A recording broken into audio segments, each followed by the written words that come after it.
Bien, je m'appelle Salim, bonjour, salam alaikum. Bien, comment moi j'ai personnellement rencontré le Seigneur Jésus? En fait, mon passé, c'est aussi le début de ma conversion.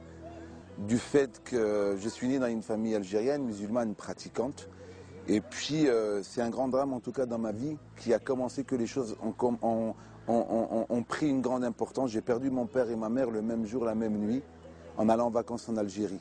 Je suis chaoui de Khenchla, et la mort de mes parents a été une catastrophe pour moi, un drame.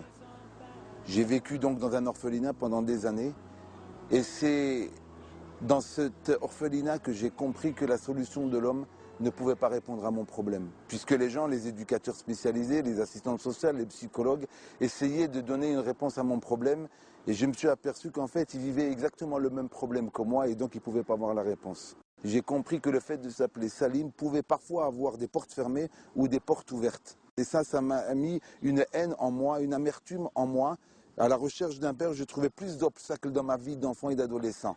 Et puis très vite, j'ai rencontré un homme qui m'a parlé de la Légion étrangère. Et la particularité de cette Légion qui regroupe 10 000 hommes, c'est qu'il y a toutes les nationalités. Et je me suis retrouvé très vite dans un endroit où je me sentais très bien. L'important, c'est que j'ai changé de nom, de prénom, de pays. Un monde nouveau s'ouvrait à moi. Une possibilité de pouvoir m'affirmer, de pouvoir être quelqu'un et être reconnu non pas pour ce que j'étais, mais pour ce que j'étais capable de faire. J'ai fait des opérations qui m'ont amené à découvrir le monde. Djibouti, la Libye, le Tchad, le Liban en particulier, lors du massacre de Sabra et Shatila. Et la première grande mission qui a été pour moi, c'était avec Yasser Arafat, où j'ai fait la protection de Yasser Arafat. J'ai trouvé un homme qui commandait l'OLP à l'époque, un leader comme ça palestinien. Je voulais m'identifier à lui. Moi, en tant qu'Algérien, je voulais être un homme fort. Avec ma religion musulmane, je pensais être quelqu'un de capable. Et puis très vite, les choses faisant, je suis parti à la guerre du Golfe. Et mon premier contact avec l'évangile, c'est lorsque je faisais la protection du général Janvier. Il y avait un homme, un Espagnol, il était chrétien de nom. Et aussi par son témoignage, jamais il m'a parlé de Jésus. Mais son comportement m'a beaucoup bousculé.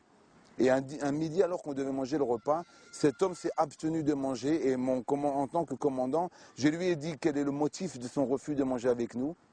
Il m'a dit qu'il jeûnait, qu'il priait pour que Dieu nous préserve de la mort. Et cette parole, elle m'avait subjugué.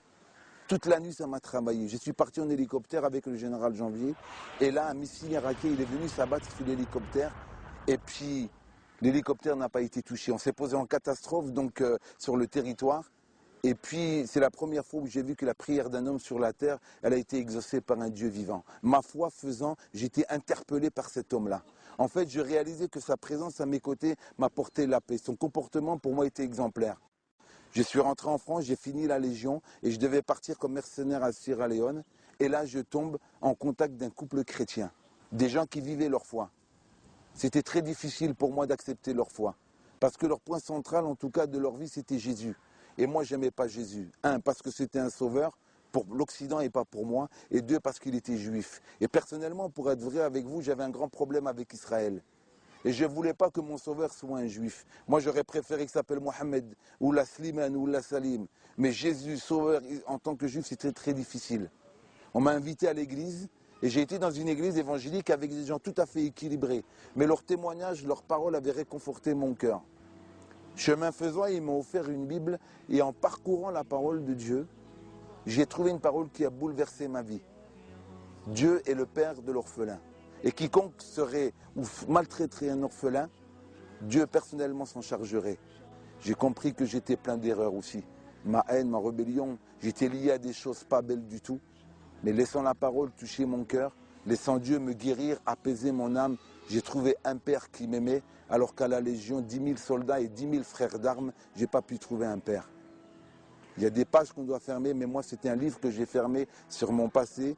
Et ma vie d'aujourd'hui, elle est centrée sur un Dieu vivant qui jour après jour m'amène à aimer celui qui me hait. Parce que j'ai compris qu'après 18 ans de guerre, la seule arme qui peut toucher un homme, c'est l'arme de l'amour. Étant orphelin de père et de mère, en fait, le vrai orphelin, ce n'est pas tant Salim. Le vrai orphelin, c'est celui qui n'a pas contact avec son père. Ce Dieu qu'on peut appeler père, nulle part, dans aucun autre livre, on peut appeler Dieu père. Qui s'appelle Salim ou qui s'appelle Christian.